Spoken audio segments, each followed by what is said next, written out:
Greetings, Trinity Church. We're so glad that you have tuned in for our daily moment of encouragement that ties together our whole story series. Today, we're going to be looking at Jeremiah 7. Well, one of the things that difficult times reveal to us is that there's a chance, just a chance, that doing business as usual might not be what God has in store for us.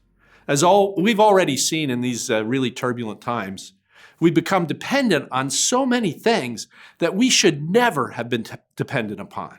Whether it's the simple freedom to come and go as we like, or whether it's the balance in our bank account, or even the security of being able to gather together for worship on a Sunday morning. When things seem to spiral out of control, what God's really showing us is that we were never really in control in the first place. And what we've lost is the illusion that we ever were. In chapter 7, Jeremiah speaks to a similar condition to the people of his day.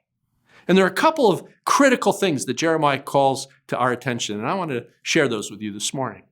First of all, as you already know, God has some very high standards for his people, and he doesn't want any of us to ever simply fake it.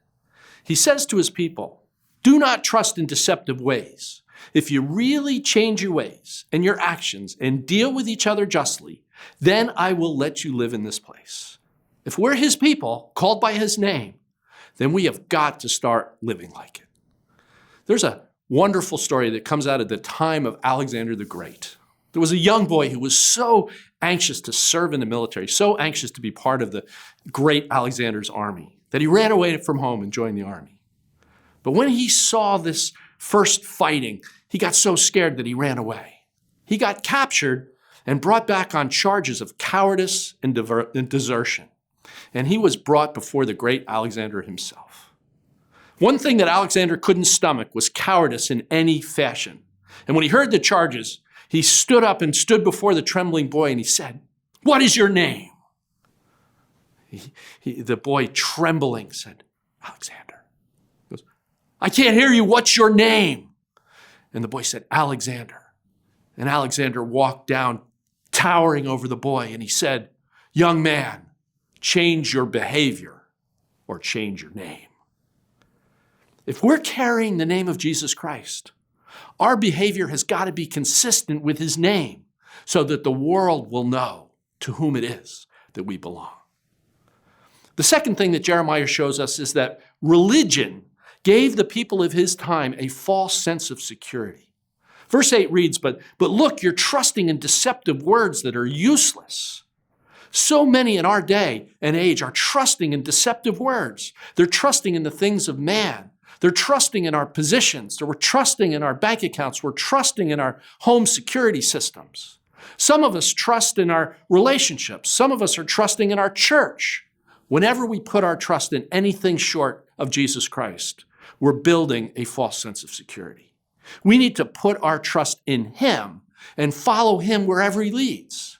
When we trust in Jesus Christ, we've built our house upon the rock, and he will never disappoint. And finally, there's this. We see that the people in Jeremiah's time, not unlike our own, were following a religion that emphasized ritual over relationship. He says about them in verse 28 that this is a nation that has not obeyed the Lord its God or responded to correction. Truth has perished. It has vanished from their lips. It is imperative in these times that we use this to do just what Pastor Randy talked about on Sunday, to not be so married to our methods that we forget the message. God's doing a whole new thing right now, and we get the exciting opportunity to be an integral part of all that he's doing. So won't you join me during this time of quarantine and social distancing to draw even closer to Jesus, even more committed to hearing his word, to choosing to follow him? Let us live up to the name we proclaim. Let us be the true followers of Jesus Christ. Let us put our trust in the only one who will never disappoint. And let us use this moment in time to love the Lord our God with all of our heart and to love our neighbors as ourselves. Let us do what God told Jeremiah to say to his people in verse 23. Obey me, and I will be your God, and you will be my people. Walk in obedience to all that I command, and that it may go well with you. in such a time as this. Have a great day, Trinity Church, wherever you are.